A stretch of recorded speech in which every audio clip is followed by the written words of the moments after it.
Olá, pessoal. Hoje eu estou aqui com um convidado muito especial. Muito especial porque, diferente de outros, eu conheço o Dani desde a época de colégio. Isso mesmo. Eu vou deixar para ele se apresentar, mas eu não podia começar sem dizer o seguinte. Dani, obrigado por ter aceitado o convite e obrigado por estar caminhando ao meu lado em vários sentidos desde a época de Marista São José. O Dani é o CEO da Deeply Pulse. E eu começo perguntando, me conta um pouco quem é o Daniel. Bom, Filipão, obrigado por estar aqui com você.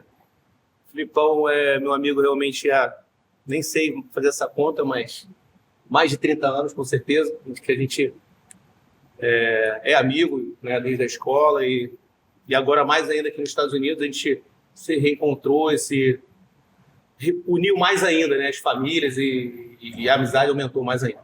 Bom, Daniel, sou aluno marista, vim do São José, sou tijucano, de Nascença e, bom, profissionalmente eu me formei em engenharia pela PUC, eu sou engenheiro civil e engenheiro de produção, né, e me formei em 1999. Desde então eu sou empresário, eu trabalhei 2 anos da minha vida só 2 ou 3 anos como funcionário em alguma empresa, e desde então eu comecei a minha caminhada de empresário, né? Eu fui absorvido pelo mercado de telecomunicações quando me formei e me empreendi nessa área durante os primeiros anos da minha vida. Mas da minha formação é engenheiro civil e engenheiro de produção, eu tenho MBA em marketing também pela PUC, tudo também pela PUC. E, bom, e aqui nos Estados Unidos eu tenho algumas diplomas também, não sei se é diploma que eu posso falar, mas sou Realtor, né? Então eu tenho a licença de Realtor e Broker, né? Que eu também adquiri agora, e eu sou também General Contractor, Pool Contractor. Né? Então, Posso pegar um gancho nisso aí? Claro. Primeiro eu queria fazer uma observação. Vocês já perceberam que os amigos realmente me chamam de Filipão. Então, a gente já entrega a amizade de longos tempos, é como o pessoal no São José me chamava. Dani, e eu também chamo ele de Dani, né? Dani, vamos lá. Você já falou um pouco da sua jornada como empreendedor, mas o que te levou a iniciar essa jornada? O que fez você decidir empreender? Então, na verdade, eu acho que por influência do meu pai, né? O meu pai sempre foi um cara que, apesar dele ter sido executivo muitos anos de empresa, ele sempre conversou muito isso dentro de casa. Então, o meu pai sempre teve negócios fora do trabalho e ele sempre me mostrou muito. Eu sempre ouvi meu pai falando sobre isso, eu sempre me interessei sobre os negócios que ele fazia e eu sempre fui muito ligado em números. Né? Então, eu sempre, como todo negócio, você vende alguma coisa. Então, eu sempre tive no meu veio, as minhas veias, né, esse lado de entender, conseguir ver uma oportunidade de você comprar alguma coisa e vender essa mesma coisa com lucro. Quer dizer assim, ou com margem, né? Depois a gente vai aprendendo mais, mas com lucro, né? A princípio lucro. Que bacana, Dani. Assim, a gente pensa num script antes e o papo vai rolando. Você falou agora do Dr. Lauro, né? Do seu pai. Tá vindo. Exatamente, está vindo para os Estados Unidos. E, cara, eu fui lá atrás agora. Eu viajei no tempo, além de estudar junto, outra coisa nos uniu na adolescência. Tem uma cidade no interior do Rio de Janeiro que pouca gente conhece, perto de Três Rios, chamada Paraíba do Sul. É a cidade onde a minha mãe nasceu. E, coincidentemente, naquela época, eu descobri que mais uns 4, 5 amigos tinham alguma conexão com essa cidade. E aí, Dani, eu me lembro, era como se eu tivesse voltado no tempo, provavelmente com 16 anos, chegando na sua casa, na Casa Rosa, para um churrasco. E por que eu estou falando isso? Eu também sou tijucano, como o Dani falou, e a nossa origem não é tanto de empreendedores. Depois o Daniel foi morar na Zona Sul, estudou na PUC, é um outro network. E naquela época, o seu pai já tinha um destaque diferenciado em relação aos nossos pais. Sim. Então eu me lembro em Paraíba do Sul chegando, e me corrija se eu estiver errado, mas naquela época seu pai era dono do mercado, era dono do posto de gasolina. Então, assim, isso é um exemplo para todos nós também que estávamos ali. Queira ou não queira, deu para vocês um passo a mais em relação. Sem dúvida. Você concorda com isso? Com certeza, com certeza. Então, meu pai, que eu estou te falando, ele tinha o trabalho dele no Rio de Janeiro, né? Ele era o diretor financeiro de uma empresa de café bem grande, a maior do Brasil, ou a segunda maior do Brasil, que era familiar, que era onde ele realmente trabalhava. E ele tinha os negócios dele em paralelo, em Paraíba do Sul. Né, o posto de gasolina, o mercado, tudo isso ele foi montando. Você acredita que isso foi um exemplo para você também? Já viu o teu pai? Sim, eu vi meu pai montando essas coisas. E meu pai saiu desse emprego em 88. E a gente está em que ano? Verdade, em 88 eu estava na 8ª série e você na 7ª. Exatamente. E depois de 88, meu pai virou empresário, né, com, assim, dono do próprio negócio. Inclusive o posto de gasolina ele já tinha, mas o mercado ele montou depois. Ele saiu do trabalho do Brasil. E ele... Engraçado que meu pai fazia flipping house. Essa eu não sabia. Em Paraíba, sim. Comprava sítiozinho antigo, dava um tapa e vendia. Toda hora meu pai fazia isso. Agora, uma pergunta que eu nunca te fiz, tá? A gente convivia mais com uma vida de playboy. Sim. Ali você chegava aí no mercado, no posto com teu pai, no flip, ou não muito? Não. Eu era meu pai me obrigava. Até eu virar adolescente, eu gostava de sair com meu pai de manhã. Essa eu não sabia. Eu ia para a fazenda com meu pai, Não, no mercado eu já tinha uns 15 anos assim, ele meio que me obrigava a ir, mas ele chegava nas férias, eu me obrigava, eu ia lá. O Alberto, nosso amigo, ia passar férias lá em Paraíba do Sul, o Alberto ia trabalhar comigo no mercado.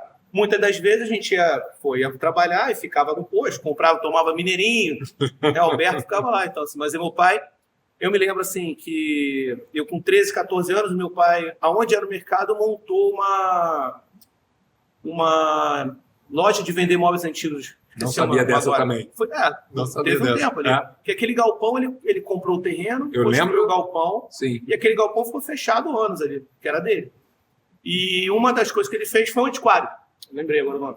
Boa. Então, meu pai não, tinha uma pessoa que ia nas fazendas, né, da região, comprando os móveis antigos, mas estava ali. Meu pai me obrigava, eu lembro até hoje, me obrigava sábado, abrir 7 horas da manhã o antiquário.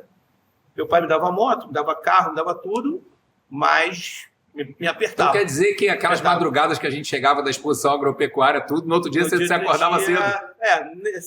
Muitas das vezes. Se fosse sábado, sim. Isso eu tô falando o seguinte, eu morava no Rio, estava de férias em julho, sim, em Paraíba do Sul, e sábado, e era só sábado, para piorar. Ele mandava chegar cedo. Ou para melhorar, né? Te construiu. Quantas vezes hoje você tem que ir sábado numa obra? Exatamente. Não, foi assim, era duro, mas era naquela época, eu achava. Mas foi bom, sem dúvida, não tem nada para... Vamos fazer um link, Dani. Vamos lá. Você me falou a novidade, eu não sabia, que o Dr. Lauro, né, fazia flipping naquela época. Fazia. E hoje você está muito ligado ao mercado de construção. Sim. Quais são os maiores desafios em relação ao mercado de construção, principalmente comparando Brasil e Flórida? Então, a construção tecnicamente em si não dá nem para comparar Brasil e Flórida, né? É totalmente diferente. A gente vai falando tanto construção da piscina, que é o que eu hoje em dia estou especializado, que a gente vai chegar lá, mas vamos dizer assim, de reforma de casa ou construção de uma casa do zero, se você for comparar o que é, vamos dizer assim, tecnicamente a engenharia no Brasil, a engenharia aqui, completamente diferente, tudo diferente. Nós somos engenheiro civil, né? Você foi para a produção também. Mas eu não tenho experiência. Você chegou a ter experiência com um tipo de construção, com esse tipo de construção no Brasil? Ou você teve que aprender do zero aqui? No Brasil, assim, eu construí... o meu último negócio no Brasil, onde eu vim para cá, era loteamento. Verdade. Mas eu também fiz em Paraíba do Sul uma construção de Minha Casa Minha Vida de 5 casas, um condomínio. Você tocando? Eu fiz. Eu como engenheiro e técnico, né? Maneiro. Chamava Sofistic. Eu vendi tudo, né? Não, na planta. Cara, olha que interessante. Por que eu gosto do podcast, cara? Foi bom, né? Eu já devo ter tido contigo 200 conversas. E você tá me contando coisas aqui que eu não contei para você. Exatamente. Eu falo muito, Dani, hoje você também aqui como meu mentorado. Claro que a conversa, só para vocês entenderem, tá? O Dani faz uma coisa aqui muito legal. Eu olho ali ou olho para você? Você pode olhar aonde você quiser, você olha para mim. Quando você quiser mandar um recado, pode olhar para a câmera. Mas é interessante, assim, eu acho que logo depois que eu cheguei, né, 2017, que já começou o nosso encontro às quartas-feiras, né, dos amigos. E é muito importante esse suporte. Eu sempre digo o seguinte, você chega aqui na América e tudo muda. Agora, quem vai te segurar é a sua família e seus amigos. E você, Dani, você construiu uma rede que talvez você sabe, mas talvez você não tenha noção do quanto os encontros na sua casa de quarta-feira para assistir um futebol, quem gosta de uma cerveja, tomar uma cerveja, quem gosta de uma picanha, que já é mais minha praia, comer uma carne, o quanto isso é importante na trajetória de todos nós aqui. E aí eu falo muito de 3 pilares, tá? Eu falo de mentalidade, eu falo de corpo e eu falo de negócio. Vamos começar na mentalidade, cara. Como é que você trabalha hoje a sua mentalidade diante dos desafios? Bom, o assunto mentalidade, para mim, é algo que eu estou me desenvolvendo ou aprendendo a saber o que é mentalidade, porque, de alguma forma, eu tenho minha mentalidade. Eu só não sei exatamente o que é, como chamar mentalidade, assim, vamos dizer, o que seria mentalidade, né? Mas, e a gente fala muito sobre isso, né? E a gente fala, é o que você mais me ajuda. Sim, sim. Você mais me mostra. Aqui que você tá. Isso aqui é o tipo de mentalidade que não é legal, isso aqui é um tipo de uma outra coisa que você pode melhorar. É importante você ter falado isso, porque eu digo que para cada mentorado, uma necessidade. Tem muitos que têm alguma deficiência técnica. Não é teu caso, você é um engenheiro, você sempre foi bom aluno, a gente foi bom aluno de colégio. Então, assim, não é uma coisa que nesses anos de mentoria me preocupe tanto. Eu só te dou uma catucada e você vai, porque você é um cara inteligente, tudo isso. A gente vai falar daqui a pouco de corpo. Quem está vendo o Dani aqui e vai entender que na tua trajetória, desde lá criança, que eu me lembro de você se cuidando. Mas a mentalidade talvez tenha sido um desafio, entendeu? É uma coisa que eu falo, e principalmente assim, pessoas como o Dani, que eu considero que são pessoas de um coração muito grande, às vezes, em algumas crenças limitantes, essas pessoas são seus piores inimigos. Então, o que a gente tem trabalhado muito, eu falo para você, e fico muito grato, assim, de independente da nossa amizade, você ter a confiança de trabalhar a mentalidade, e eu vou falar aqui publicamente, Dani. Eu sei que a gente já conversou sobre isso e você reconhece. Cara, mas eu tenho muito orgulho do quanto você caminhou. Sim, entendeu? Eu me lembro que quando eu falei primeiro da mentoria, você quase que falou assim, cara, não acredito nisso. E a gente foi aos poucos trabalhando nisso e eu queria te dar os parabéns publicamente, cara, porque eu sei que muitas das vezes nossos amigos nos atrapalham um pouco. Então, às vezes eu falo para você, é difícil ser o Daniel, né? É difícil ser o Daniel. Porque você criou um padrão, entendeu? E muitas das vezes as pessoas te cobram. Eu estava agora eu voltei do Brasil, estava num churrasco marista, você acompanhou. E eu estava falando com um amigo, que é seu amigo também, não vou citar o nome aqui porque ele não está aqui, mas não teria problema nenhum. E, cara, ele é um dos caras mais divertidos, é um dos caras que sempre organizou, até torcida organizada no São José. Ele era o chefe de torcida, tudo. E hoje ele tem um business ligado a vinho. Só que o que começou a acontecer, cara? Ele começou a perceber que ele estava bebendo demais todos os dias. E isso estava atrapalhando o resultado dele. E ele resolveu diminuir bastante. Só que ele falou, cara, tá muito difícil, porque todo dia me chamam. Meus amigos me chamam todos os dias.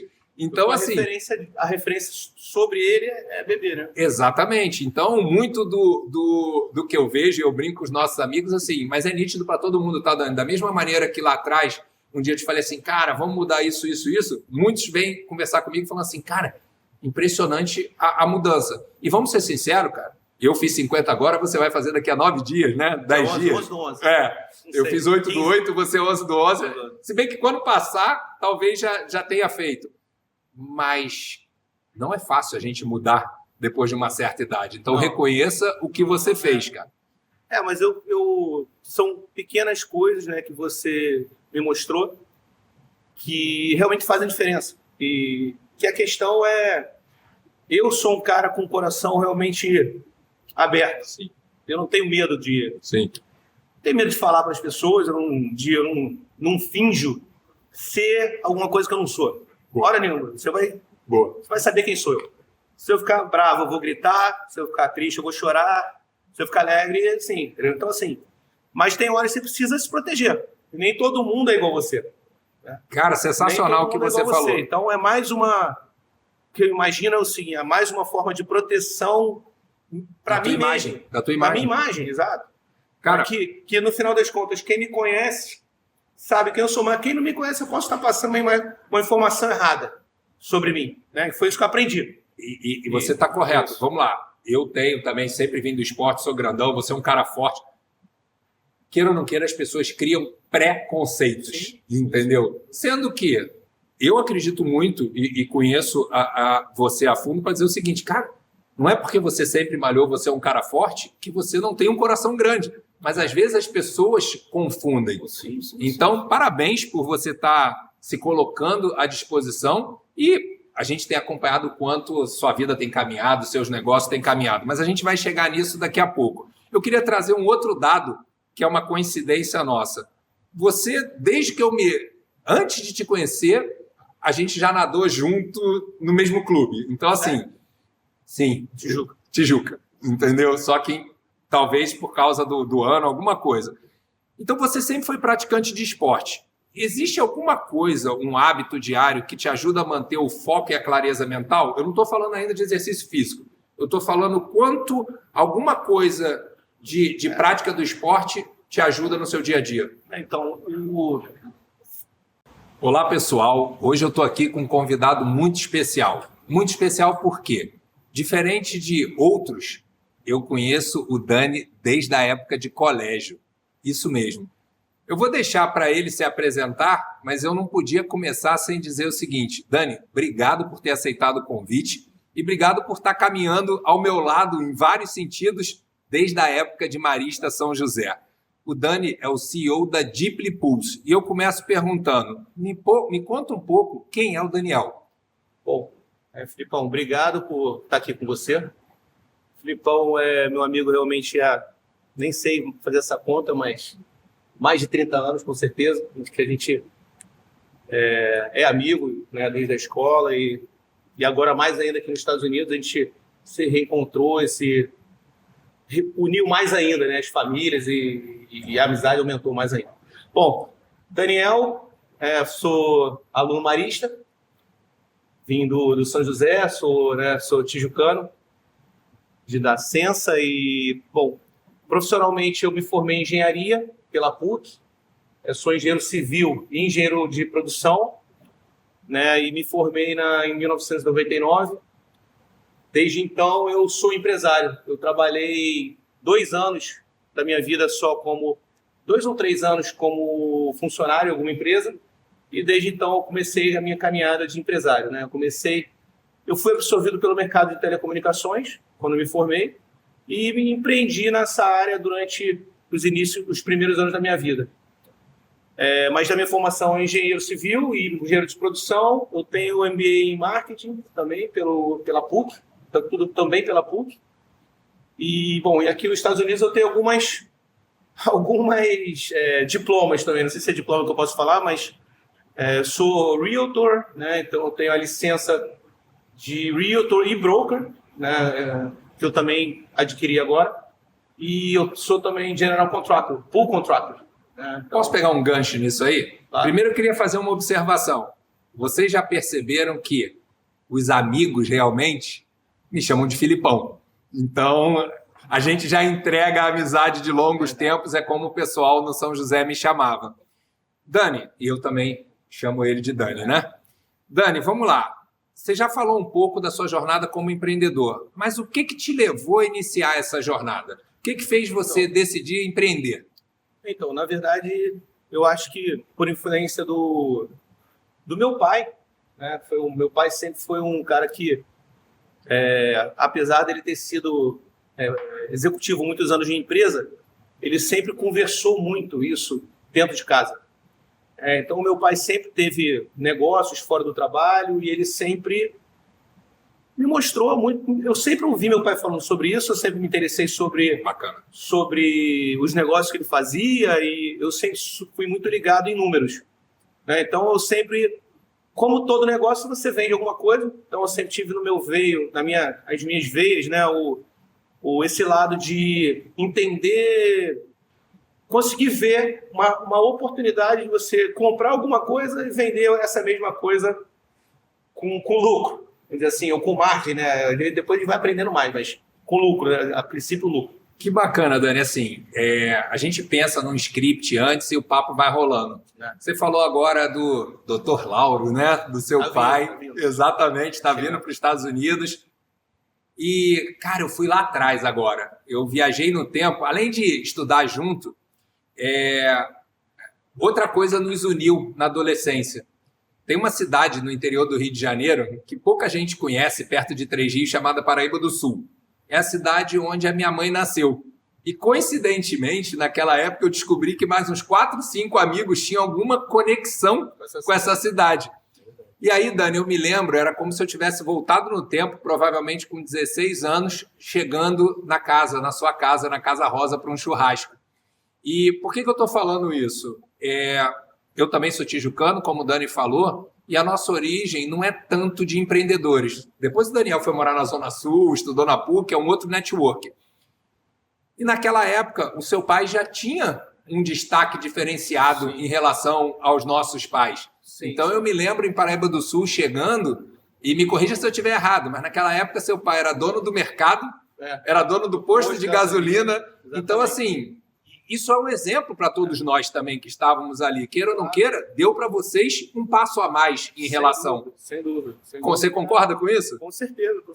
Então, meu pai, que eu estou te falando, ele tinha o trabalho dele no Rio de Janeiro, né? Ele era o diretor financeiro de uma empresa de café bem grande, a maior do Brasil, ou a segunda maior do Brasil, que era familiar, que era onde ele realmente trabalhava. E ele tinha os negócios dele em paralelo, em Paraíba do Sul. Né? O posto de gasolina, o mercado, tudo isso ele foi montando. Você acredita que isso foi um exemplo para você também? Já viu o teu pai? Sim, eu vi meu pai montando essas coisas. E meu pai saiu desse emprego em 88. E a gente está em que ano? Verdade, em Então, 88, eu estava na 8ª série e você na 7ª. Exatamente. E depois de 88, meu pai virou empresário, né, com, assim, dono do próprio negócio. Inclusive, o posto de gasolina ele já tinha, mas o mercado ele montou depois. Ele saiu do trabalho do Brasil. E ele, engraçado, que meu pai fazia flipping house. Essa eu não sabia. Em Paraíba, sim. Comprava sítiozinho antigo, dava um tapa e vendia. Toda hora meu pai fazia isso. Agora, uma pergunta que eu nunca te fiz, tá? A gente convivia mais com uma vida de playboy. Sim. Ali você chegava aí no mercado, no posto com teu pai, no flip, ou não muito? Não. Eu era meu pai me obrigava. Até eu virar adolescente, eu gostava de sair com meu pai de manhã. Essa eu não sabia. Eu ia para a fazenda com meu pai, eu ia... Não, no mercado já tinha uns 15 anos assim, ele meio que me obrigava a ir, mas ele chegava nas férias, eu me obrigava, eu ia lá. O Alberto mesmo, nosso amigo, ia passar férias lá em Paraíba do Sul, o Alberto ia trabalhar comigo no mercado. Muitas das vezes a gente ia trabalhar e ficava no posto, tomava mineirinho, né? O Alberto ficava lá. Então, assim, mas meu pai, eu me lembro assim que eu com 13, 14 anos, meu pai, aonde era o mercado, montou uma loja de vender móveis antigos. Não sabia dessa também. Não sabia teve um tempo ali. Porque aquele galpão, ele comprou o terreno, construiu o galpão, sim. E aquele galpão ficou fechado anos ali, que era dele. E uma das coisas que ele fez foi um antiquário. Lembrei agora o nome. Boa. Então, meu pai não, tinha uma pessoa que ia nas fazendas, né, da região, comprando os móveis antigos, mas estava ali. Meu pai me obrigava, eu lembro até hoje, me obrigava sábado, a abrir 7 horas da manhã o antiquário. Meu pai me dava moto, me dava carro, me dava tudo, mas me apertava. Então quer dizer que aquelas madrugadas que a gente chegava da exposição agropecuária, tudo, no outro dia você se acordava cedo? Muitas das vezes. Se for sábado, sim. Isso eu tô falando o seguinte, eu morava no Rio, estava de férias em julho, sim, em Paraíba do Sul, e sábado, e era só sábado, para piorar. Ele mandava chegar cedo. Ou para melhorar, né? Te construiu. Quantas vezes hoje você tem que ir sábado numa obra? Exatamente. Não, foi assim, era duro, mas era naquela época, eu achava. Mas foi bom, sem dúvida, não tem nada para... Vamos fazer um link, Dani. Vamos lá. Você me falou a novidade, eu não sabia, que o Dr. Lauro, né, fazia flipping naquela época. Fazia. E hoje você está muito ligado ao mercado de construção. Sim. Quais são os maiores desafios em relação ao mercado de construção, principalmente comparando Brasil e Flórida? Então, a construção tecnicamente em si não dá nem para comparar Brasil e Flórida, né? É totalmente diferente. A gente vai falar tanto construção da piscina, que é o que eu hoje em dia Sim, vamos falar estou isso daqui a especializado, pouco. que a gente vai chegar lá, mas vamos dizer assim, de reforma de casa ou construção de uma casa do zero, se você for comparar o que é, vamos dizer assim, tecnicamente, a engenharia no Brasil, a engenharia aqui, completamente diferente, tudo diferente. Nós somos engenheiro civil, né? Você foi para a produção também. Mas eu não tenho experiência. Você chegou a ter experiência com um tipo de construção, com esse tipo de construção no Brasil? Ou você teve que aprender do zero aqui? No Brasil, assim, eu construí... o meu último negócio no Brasil, antes de eu vir para cá, era loteamento. Verdade. Mas eu também fiz em Paraíba do Sul uma construção de Minha Casa Minha Vida de 5 casas, um condomínio. Você tocando? Eu fiz. Eu como engenheiro e técnico, né? Maneiro. Como chamava Sofistic. Eu vendi tudo, né? Não, na planta. Cara, olha Foi que bom o interessante. Por que eu gosto do podcast, cara? Foi bom, né? Eu já devo ter tido contigo 200 conversas. E você está me contando coisas aqui. Que eu não contei para você. Exatamente. Eu falo muito, Dani, hoje você também aqui como meu mentorado. Claro que a conversa, só para vocês entenderem, tá? O Dani faz uma coisa aqui muito legal. Eu olho ali ou olho para você? Você pode olhar aonde você quiser, você olha para mim. Quando você quiser mandar um recado, pode olhar para a câmera. Mas é interessante, assim, eu acho que logo depois que eu cheguei, né, 2017, que já começou o nosso encontro às quartas-feiras, né, dos amigos. E é muito importante esse suporte. Eu sempre digo o seguinte, você chega aqui na América e tudo muda. Agora, quem vai te segurar é a sua família e seus amigos. E você, Dani, você construiu uma rede que talvez você sabe, mas talvez você não tenha noção do quanto os encontros na sua casa de quarta-feira para assistir um futebol, quem gosta de uma cerveja, tomar uma cerveja, quem gosta de uma picanha, que já é mais minha praia, comer uma carne, o quanto isso é importante na trajetória de todos nós aqui. E aí eu falo muito de 3 pilares, tá? Eu falo de mentalidade, eu falo de corpo e eu falo de negócio. Vamos começar na mentalidade, cara. Como é que você trabalha hoje a sua mentalidade diante dos desafios? Bom, o assunto mentalidade, para mim, é algo que eu estou me desenvolvendo ou aprendendo a saber o que é mentalidade, porque, de alguma forma, eu tenho minha mentalidade. Eu só não sei exatamente o que é, como chamar mentalidade, assim, vamos dizer, o que seria mentalidade, né? Mas, e a gente fala muito sobre isso, né? E a gente fala, é o que você mais me ajuda. Sim, sim. O que você mais me mostra. Aqui que você tá. Isso aqui é o tipo de mentalidade que não é legal, isso aqui é um tipo de uma outra coisa que você pode melhorar. É importante você ter falado isso, porque eu digo que para cada mentorado, uma necessidade. Tem muitos que têm alguma deficiência técnica. Não é teu caso, você é um engenheiro, você sempre foi bom aluno, a gente foi bom aluno de colégio. Então, assim, não é uma coisa que nesses anos de mentoria me preocupe tanto. Eu só te dou uma catucada e você vai, porque você é um cara inteligente, tudo isso. A gente vai falar daqui a pouco de corpo. Quem está vendo o Dani aqui e vai entender que na tua trajetória, desde lá criança, que eu me lembro de você se cuidando. Mas a mentalidade talvez tenha sido um desafio, entendeu? É uma coisa que eu falo, e principalmente assim, pessoas como o Dani, que eu considero que são pessoas de um coração muito grande, às vezes, em algumas crenças limitantes, essas pessoas são seus piores inimigos. Então, o que a gente tem trabalhado muito, eu falo para você, e fico muito grato, assim, de independente da nossa amizade, você ter a confiança de trabalhar a mentalidade, e eu vou falar aqui publicamente, Dani. Eu sei que a gente já conversou sobre isso e você reconhece. Cara, mas eu tenho muito orgulho do quanto você caminhou. Sim. Entendeu? Eu me lembro que quando eu falei primeiro da mentoria, você quase que falou assim, cara, não acredito nisso. E a gente foi aos poucos trabalhando nisso. E eu queria te dar os parabéns publicamente, cara, porque eu sei que muitas das vezes nossos amigos nos atrapalham um pouco. Então, às vezes eu falo para você, é difícil ser o Daniel, né? É difícil ser o Daniel, porque você criou um padrão, entendeu? E muitas das vezes as pessoas te cobram. Eu estava agora eu voltei do Brasil, estava num churrasco marista, você acompanhou. E eu estava falando com um amigo, que é seu amigo também, não vou citar o nome aqui porque ele não está aqui, mas não teria problema nenhum. E, cara, ele é um dos caras mais divertidos, é um dos caras que sempre organizou, até a torcida organizada no São José, ele era o chefe de torcida, tudo. E hoje ele tem um business ligado a vinho. Só que o que começou a acontecer, cara? Ele começou a perceber que ele estava bebendo demais todos os dias. E isso estava atrapalhando o resultado dele. E ele resolveu diminuir bastante. Só que ele falou, cara, tá muito difícil, porque todo dia me chamam. Meus amigos me chamam todos os dias. Então, assim... A referência sobre ele é beber, né? Exatamente. Então, muito do que eu vejo, eu brinco com os nossos amigos, assim, mas é nítido para todo mundo, tá, Dani? Da mesma maneira que lá atrás, um dia eu te falei assim, cara, vamos mudar isso. Muitos vêm conversar comigo falando assim, cara, impressionante a mudança. E vamos ser sinceros, cara, eu fiz 50 agora, você vai fazer daqui a 9 dias, né? 10 dias. 11 do 11. Eu fiz 8 do 8, você 11 do 11. Se bem que quando passar, talvez já tenha feito. Mas não é fácil a gente mudar depois de uma certa idade. Então, reconheça o que você fez, cara. Mas são pequenas coisas, né, que você me mostrou que realmente fazem diferença. E que a questão é... Eu sou um cara com o coração realmente aberto. Sim. Eu não tenho medo de... Sim.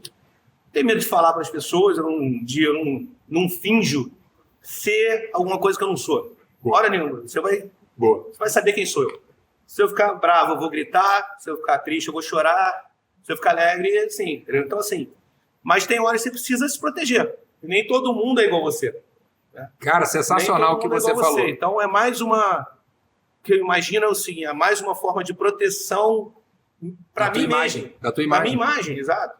Cara, que no final das contas, quem me conhece sabe quem eu sou, mas quem não me conhece, eu posso estar passando uma informação errada sobre mim. Né? Foi isso que eu aprendi. E você está correto. Vamos lá. Eu tenho também, sempre vim do esporte, sou grandão, você é um cara forte. Queira ou não queira, as pessoas criam preconceitos, entendeu? Sendo que eu acredito muito e conheço você a fundo para dizer o seguinte, cara, não é porque você sempre malhou, você é um cara forte, que você não tem um coração grande. Mas às vezes as pessoas confundem. Sim. Então, parabéns por você estar se colocando à disposição e a gente tem acompanhado o quanto sua vida tem caminhado, seus negócios têm caminhado. Mas a gente vai chegar nisso daqui a pouco. Eu queria trazer um outro dado, que é uma coincidência nossa. Você, desde que antes de te conhecer, a gente já nadou junto no mesmo clube. Então, assim, sim, Tijuca, entendeu? Só que talvez por causa do ano, alguma coisa. Então, você sempre foi praticante de esporte. Existe alguma coisa, um hábito diário que te ajuda a manter o foco e a clareza mental? Eu não estou falando ainda de exercício físico. Eu estou falando quanto alguma coisa de prática do esporte te ajuda no seu dia a dia. Então, na verdade é o seguinte, o que eu penso sobre o que eu fiz a minha vida inteira com o esporte começa realmente na natação. Porque, primeiro, a gente nadava, não tinha aquecimento. Assim, né? E a minha mãe me obrigava a nadar, independente se estava 10 graus, 5 graus, não importa. Graças a Deus era no Rio de Janeiro, que não é tão frio, né? Mas no inverno dá 15 graus. A cedinho também. A piscina tá 14 graus às vezes, a água da piscina. Estava 14, 20 graus. Então, assim, era muito frio.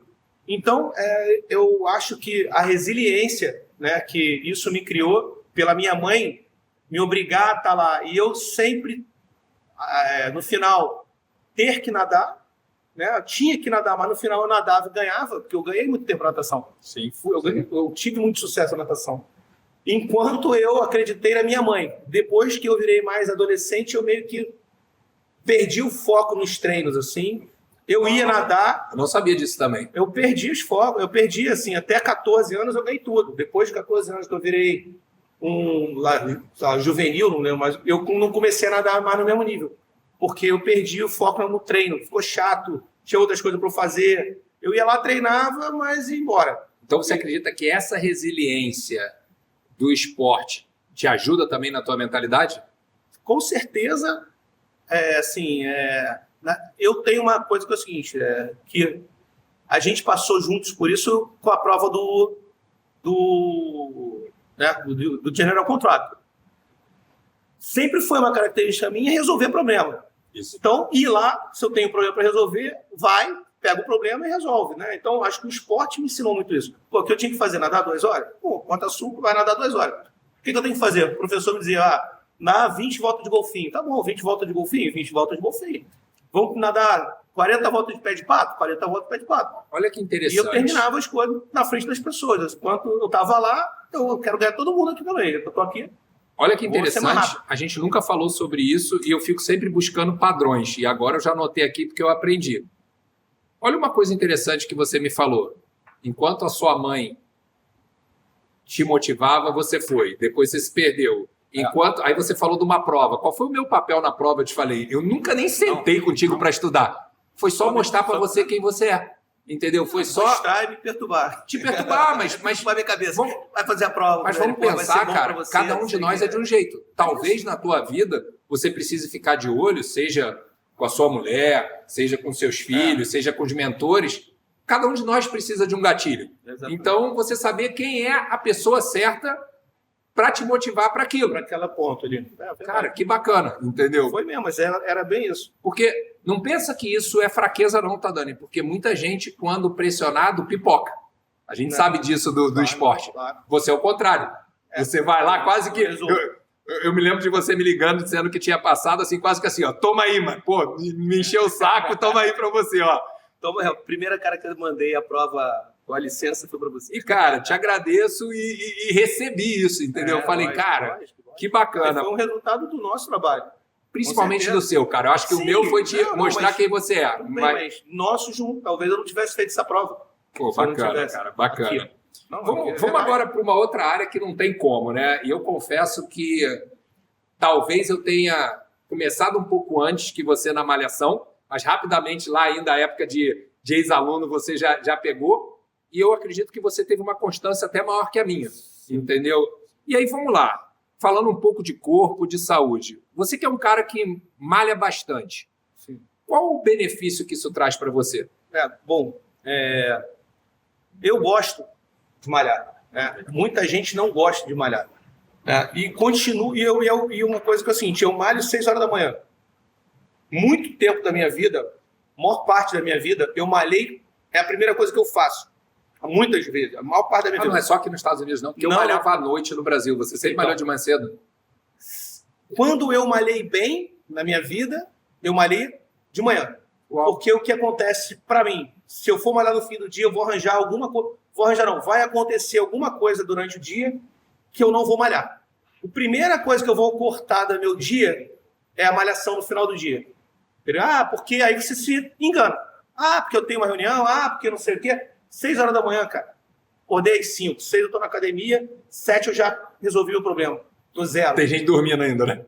Eu acordei às 5, tem gente que tá acordando às 8. Então, das 8 eu já tô 3 horas acordado. No Brasil eu fazia isso, eu morava no Recreio e malhava às 6 horas da manhã no Radar, em Copacabana. Copacabana? Copacabana. Saía eu trabalhava no centro. Saía 5 e pouco. Eu saía às 5h30 de casa. Aí pegava um amigo meu na Gávea, que trabalhava comigo, ia pro Radar, malhava, tomava banho na academia, frio, porque no Radar não tem banheiro quente. Radar é raiz, gente. É uma academia antiga do Rio de Janeiro, de onde saíram os marombeiros. Esporte Clube Radar, exatamente. Ali era sinistro. Olha, mais um padrão que vale de dica para você que está assistindo. Caramba, Dani, quanto ensinamento aqui.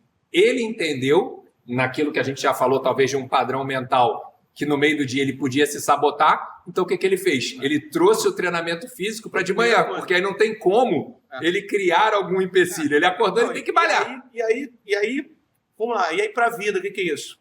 De novo, resiliência, que eu acho que é uma das coisas mais importantes. Acordar às 5 horas da manhã todo dia nunca é. Eu faço isso há 30 anos e não é bom ainda. Não é bom acordar às 5h30. 5h30 eu acordo, olho para ela, às 5h30 olho para a cama. Nossa. Como isso impacta o seu negócio? Porque eu acredito que diretamente, né? Primeiro que você está à frente. Sim. Uma coisa que eu acho é o seguinte. No Brasil, é diferente da América. Meu padrão de trabalhar no Brasil é diferente do meu trabalho na América. Né? No Brasil, eu vou dizer assim, a gente faz lobby. A gente não trabalha. Eu não precisava ter uma caminhonete no meu trabalho. Né? Eu precisava ir para o escritório, falar no telefone, ver onde é que alguém estava, o que estava... Mas efetivamente trabalho braçal não tem. Aqui tem que estar. Eu tenho que estar na obra, eu tenho que estar na loja de material de construção, eu tenho que estar... Do it yourself, né? Não. Porque quando eu faço, eu estou evitando de pagar 2, 3 pessoas, que eu pagaria semanalmente. Então isso vem direto no meu bolso. Diferente do Brasil, que todo mundo é assalariado aqui, né? As pessoas ganham por hora e ganham bem. Né? Você não tem como não pagar bem uma pessoa aqui. Então, você acaba fazendo um monte de trabalho que eu preciso fazer, que eu estou começando a fazer muito antes de todo mundo. Perfeito. Ponto. E as obras começam às 7 horas da manhã. Os meus caras, quando eu acabo de malhar, eu já volto no carro falando no telefone. Eles já estão na obra? Já estão chegando. Perfeito. Entendeu? Então, assim, eu já estou acordado e eu já estou mais acordado de verdade do que a maioria. Porque acordar é uma coisa. 5h30, quando eu acordo, eu estou lento. Mas 7 horas da manhã, depois de malhar 1 hora, eu não estou mais lento. Meu cérebro já está bem. Estou no máximo. Já tomei 2 cafés. Entendeu? Já malhei, já estou com energia alta.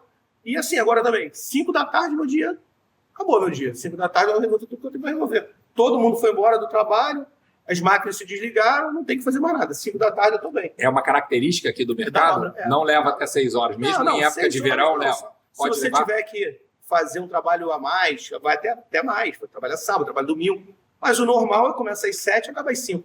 Por causa do sol também, né? Sim, sim. Você falou de energia, cara.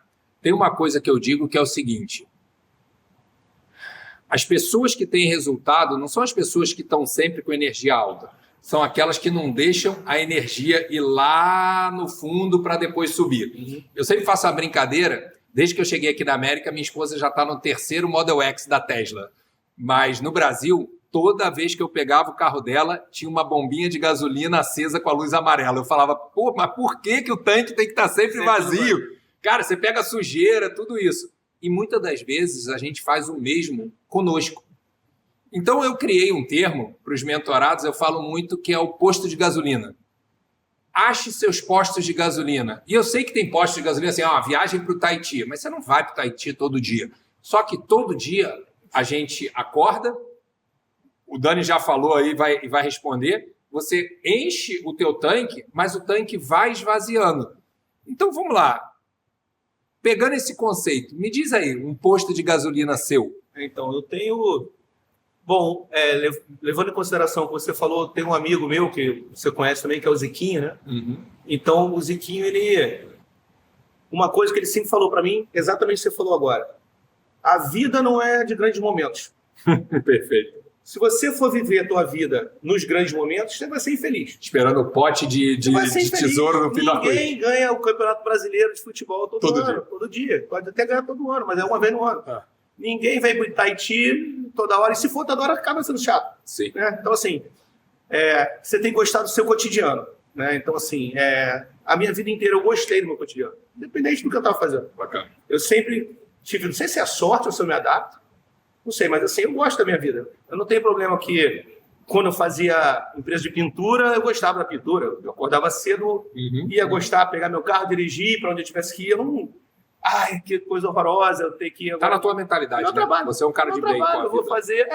vou encontrar as pessoas, vou resolver problema, vou resolver se eu não tiver que resolver problema para resolver, acho que não sirvo para nada. Então, esse é minha função, independente de qual seja o problema. E aonde você recarrega a sua energia? Assim? Então, eu recarrego minhas energias com os meus filhos, né? Óbvio, bacana. Quando eu... Acho que a academia você falou também, né? Porque você falou, eu acordo de manhã, devagar e já... De manhã, academia, mas eu acho que é vamos lá assim, uma carga física de energia. Que eu acredito, Dani, que afeta a cabeça também, né? Só da gente saber que já fiz o que tinha que ser feito. Estou na frente de todo mundo. Quando você acordou, que horas? Acordei às 8, acordei às 5. Então tá atrasado. Começou 3 horas atrás de mim. Meu pai sempre falou isso, acorda cedo. Sempre acordou muito cedo, meu pai. Bacana. Bom, mas eu recarrego com a família, com certeza, né? Com a família. E uma coisa que eu recarrega muito, você sabe disso, você participa, é o DIP. Cara, eu ia falar isso, né? Você talvez seja um dos caras que eu conheço que mais se recarrega com os amigos, né? O nosso churrasco é fenomenal. Porque é uma hora que que é uma coisa legal no nosso grupo, que por mais que todo mundo seja dono do seu próprio negócio, todo mundo está ali trocando ideias, mas está todo mundo ali muito mais preocupado em se divertir. Desarmado, né? Desarmado. Todo mundo, o cara que é o mega empresário do Brasil, o cara que é rico, o cara que não é tão, mas que está todo mundo no grupo ali para quê? Para se divertir e para se divertir mesmo, para falar besteira Mas saiba que o fato de você abrir a sua casa, né? Eu diria que 95% dos dribles são na sua casa. 99. Efetivamente, meu aniversário é na minha, aí efetivamente alguém... Mas, um outro... Cara, é um trabalho, entendeu? Não, mas não é trabalho. Mas para você não, né? Para você, a gente vê que você faz com prazer, né? Zero trabalho. Você... E já tem lá o churrasqueiro, né? O Galo Doido, já tá tudo organizado. Cada momento já tiveram alguns, né? Já teve o Thiago também, já teve... Mas o mais legal do o Deeply é uma hora que eu recarrego e meu futebol de sábado também. A peladinha do sábado de manhã. Bacana. É uma... Mais uma vez o esporte, né? Que é por outro... São outras pessoas, mas eu acho que o futebol é o mesmo motivo, né? Que onde você tem todo mundo de diferentes culturas, cidades, ainda mais nos Estados Unidos, né? Sim. Tem gente do Brasil inteiro, diferentes culturas, níveis sociais, e quando você chega no futebol, todo mundo está ali jogando bola e todo mundo é igual.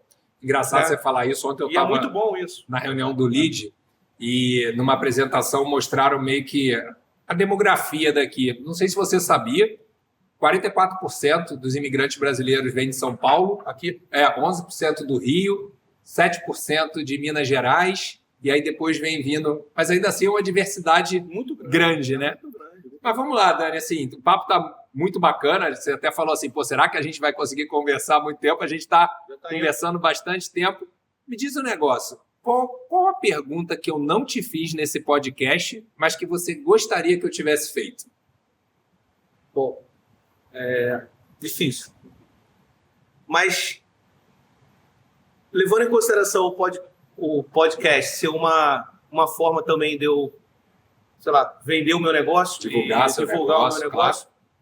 Uma pergunta, poderia ser uma pergunta, qual é a diferença entre você construir uma piscina no Brasil e construir uma piscina nos Estados Unidos? Dani, eu estava pensando aqui, cara, veio na minha cabeça uma pergunta que eu deveria te fazer, cara, não sei por quê.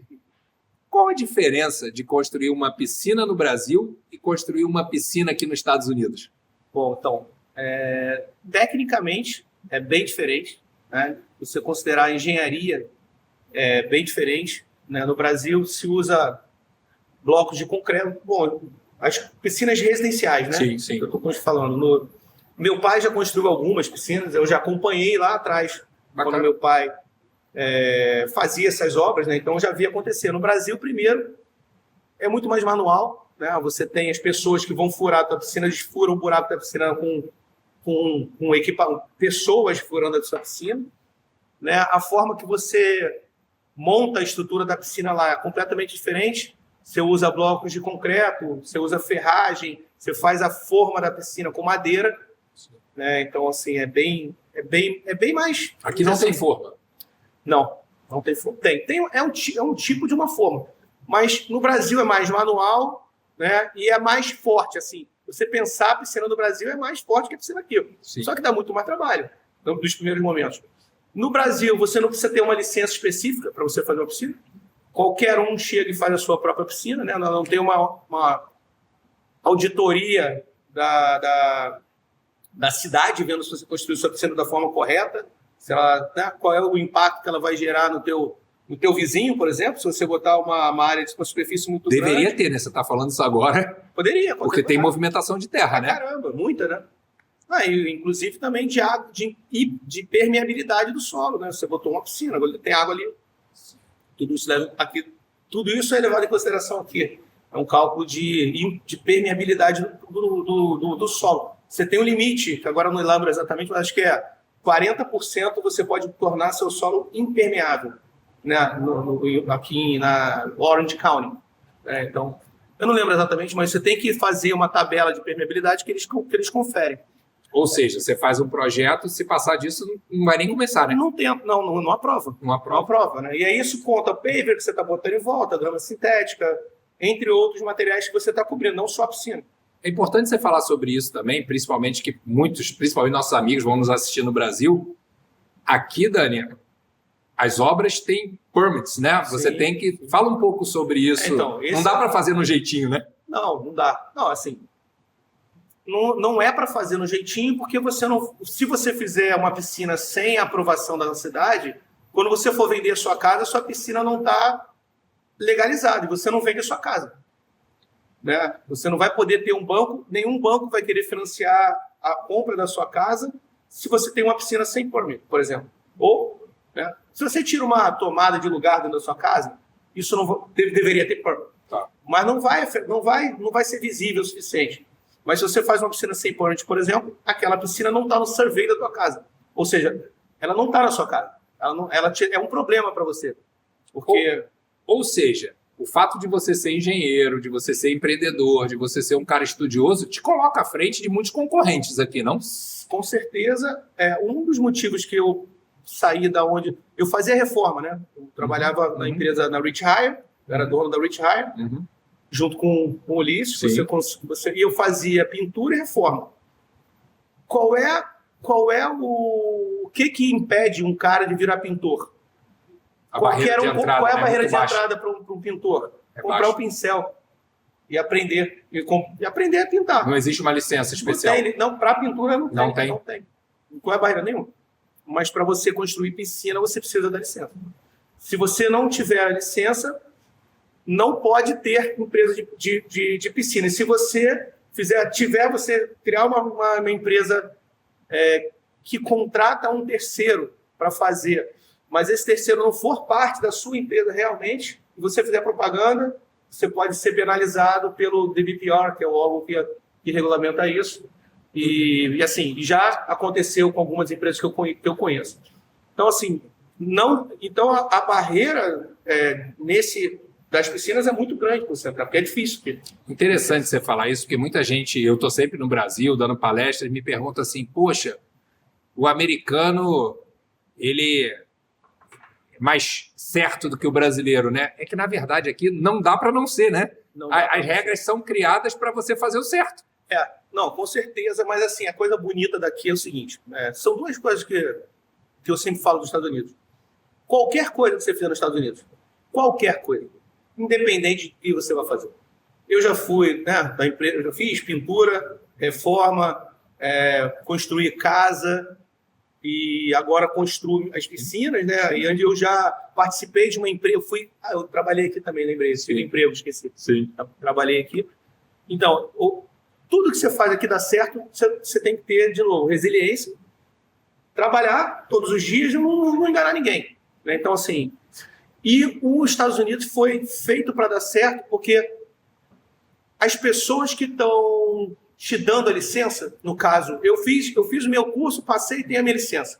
Agora eu me cadastrei em todas as cidades como um contractor licenciado. Só que ninguém está querendo te atrapalhar a fazer a piscina. Quando o cara te nega o permit, você errou alguma coisa. E o cara te dá uma lista por escrita. Olha, você tem que arrumar isso, tem que arrumar isso, tem que arrumar isso.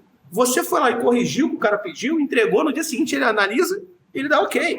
Ele não está querendo te atrasar. Pelo contrário, muitas vezes o cara está querendo te ajudar. A inspeção, essa é uma grande diferença. Não, aqui totalmente. No Brasil as pessoas não fazem errado com medo de ser multado. O americano faz o certo porque é certo. Ele não faz com medo. O cara não te passa na frente porque é falta de educação. E ele não quer fazer com você o que ele não faria com ele. Eu acho a mentalidade, né? Sim. Do geral, do americano, faz dar certo. Entendeu? Olha, eu não sei se você tem noção, mas talvez... Eu não gosto nunca de falar o melhor, mas está entre os melhores papos educativos que eu já tive no podcast para que as pessoas entendam como ter sucesso aqui nos Estados Unidos. Porque o que você está dando aqui é uma receita. Entendeu? Não adianta vir com jeitinho, porque vai ser travado amanhã. Não adianta. Cara, muito bacana. Agora eu vou fazer uma brincadeira contigo. Eu vou trocar de posição. Me faça uma pergunta de qualquer área da minha vida. Caramba, agora você me pegou. Não tem tanta pergunta que eu posso fazer? Escolhe uma e as outras a gente faz nos vários diplos que ainda teremos. Deixa eu pensar.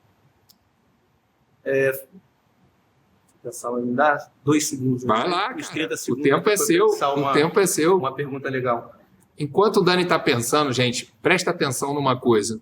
Eu estou aqui recapitulando tudo que a gente já falou. 2 ensinamentos vieram na minha cabeça. Vocês perceberam que, apesar dessa nossa amizade de 30 e tantos anos, coisas surgiram aqui que a gente ainda não tinha falado.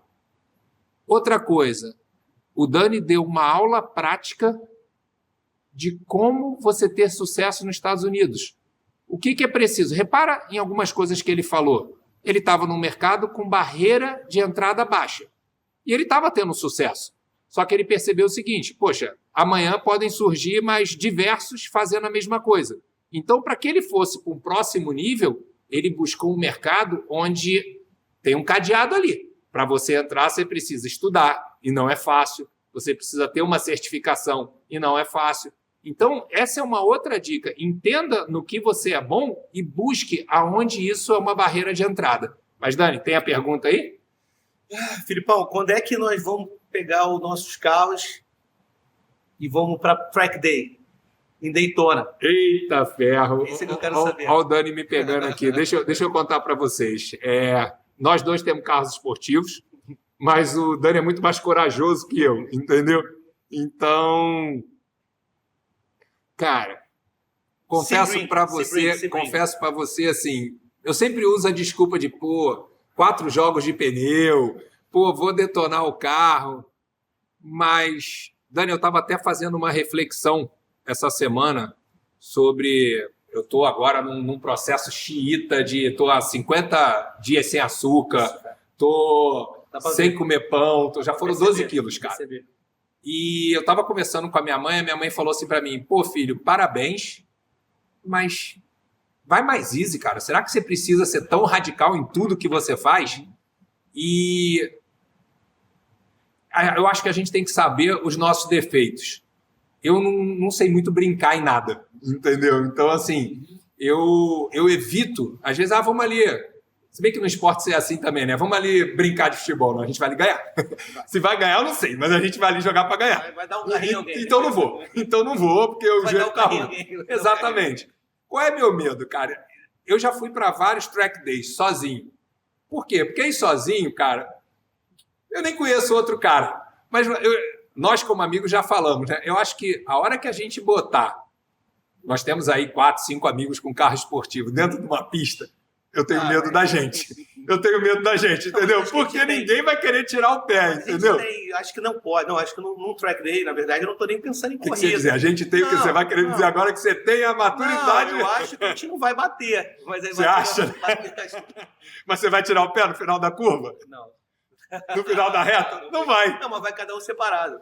Marca só tempo. É só tempo. Não corre junto, não. Não é corrida, é track day. Você vai dar a volta, mas aí você pode dar uma volta no meu carro, posso dar uma volta no teu, sei que você não vai deixar. Não sei se eu vou botar meu carro lá.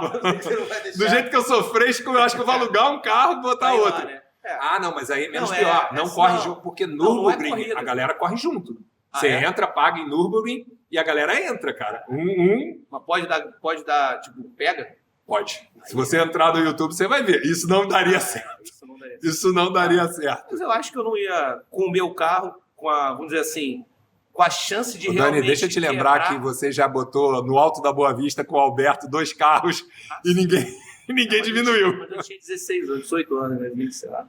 Mas é que, na verdade, a gente muda a idade, mas as crianças não saem de dentro da gente. Se fosse uma pista acelerando os 5 juntos, podia dar problema.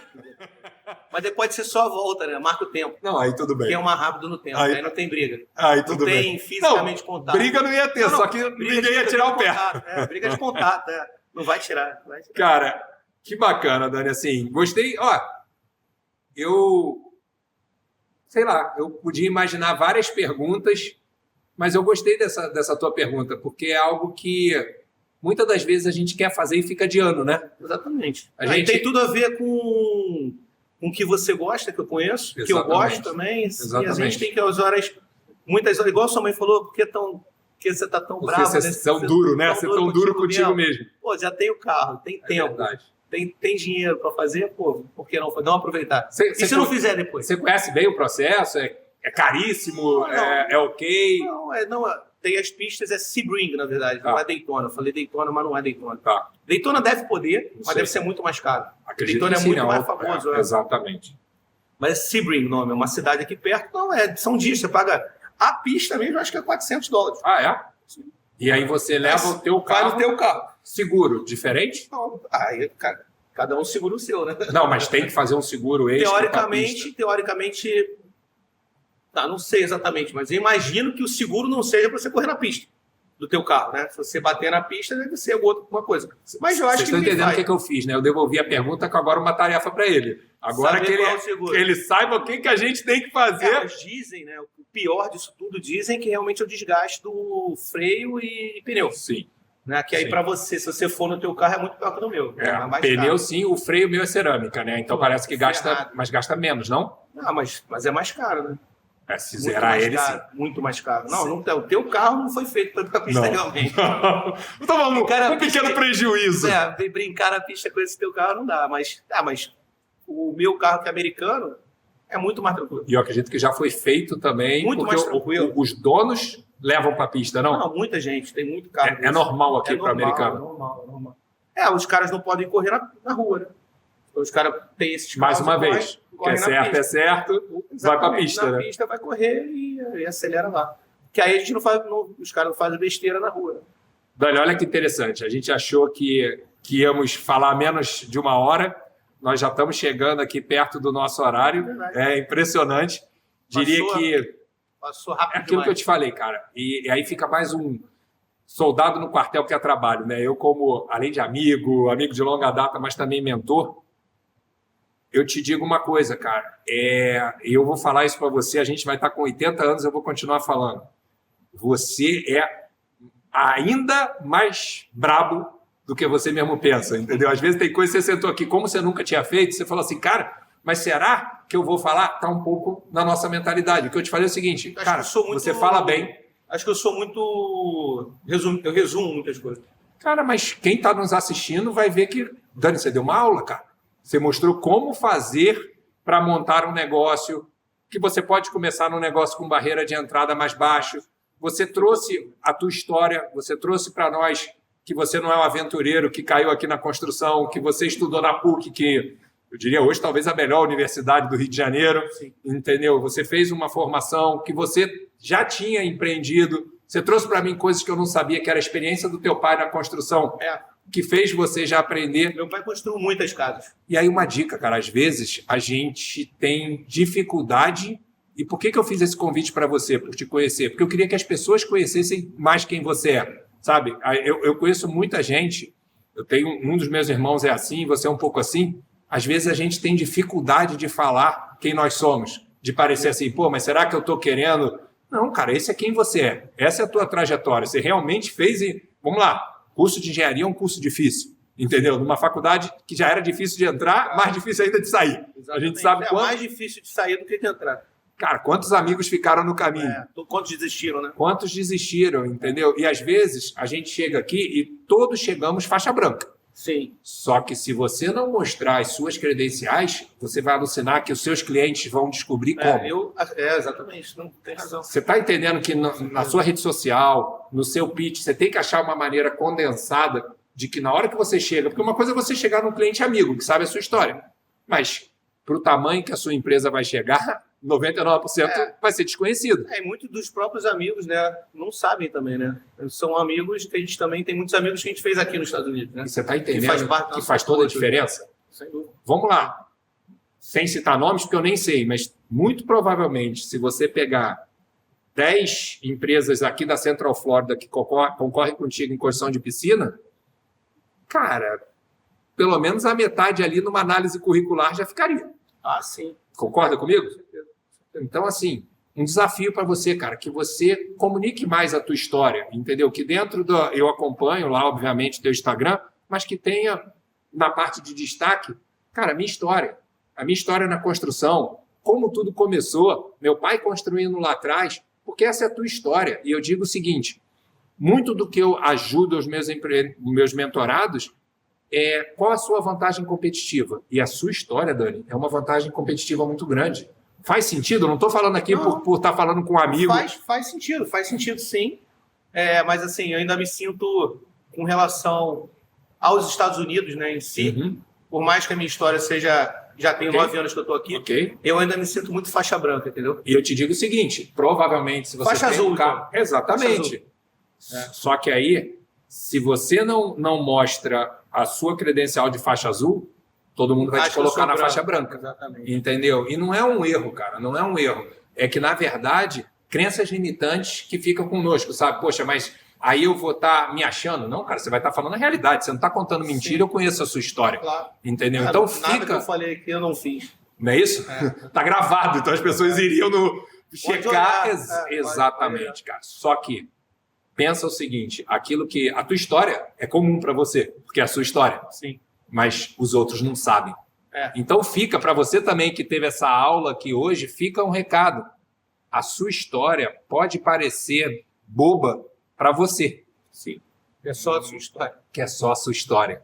Mas, muito provavelmente, para o que você faz e para os clientes que não te conhecem, vai fazer toda a diferença saber de onde você veio. E uma coisa no final que eu percebi depois de tudo que a gente conversou, né? E que eu acho que a palavra que fica no final, que é o seguinte, é resiliência, né? Então, eu ia falar isso. Ó, se uma palavra ou frase pudesse resumir esse bate-papo, qual seria? Resiliência. No final, tentar e não desistir. Pode desistir. Se você desistir de primeiro, você nunca vai conseguir chegar a lugar nenhum. Vou contar um segredo, então, para a gente encerrar em alto estilo, tá? Eu escolho a dedo os meus mentorados. Eu vivo da venda da minha empresa, não é pela mentoria e tal. Só que, assim como na minha empresa eu tinha alguns amigos trabalhando para mim, mas não porque eram meus amigos, mas porque tinham capacidade, a mesma coisa na mentoria. Eu já disse não para alguns amigos. Falei, cara, melhor não vamos misturar. O Dani, eu disse sim. E no meio do caminho, a gente teve uma conversa que eu falei para ele assim, cara, eu tô achando que eu confio até mais em você do que você mesmo. Só que eu só vou continuar te mentorando se você assumir um compromisso comigo. E você deve lembrar que você assumiu, cara. Você assumiu um compromisso e falou assim, cara, acredita em mim que eu não vou te decepcionar. Queria te dizer o seguinte, Dani, eu acreditei em você e você não me decepcionou, cara. Assim, obrigado por você ter acreditado em você, por você... Eu acho que é só o começo, né? Tem muita coisa ainda para fazer, entendeu? Mas só o início mesmo. O meu desafio ali, cara, de coração, foi assim: será que eu vou acreditar e ele não vai acreditar? Entendeu? Exato. Na verdade, eu te agradeço também por ter acreditado em mim e precisava disso muito nesse momento. Mas, de novo, foi você deu a força que eu precisava, mas no final fui eu que voltei, tentei, resiliência. Resiliência, cara. Aprendi lá, vi meus erros e a gente andou, né? Eu acho que a gente andou bem. Cara, muito, cara. Esses anos aí. Obrigado. Olhando no teu olho, irmão, esquece a amizade. Obrigado pela confiança e é só o começo, tá? Obrigadão, irmão. Vamos junto. Bora.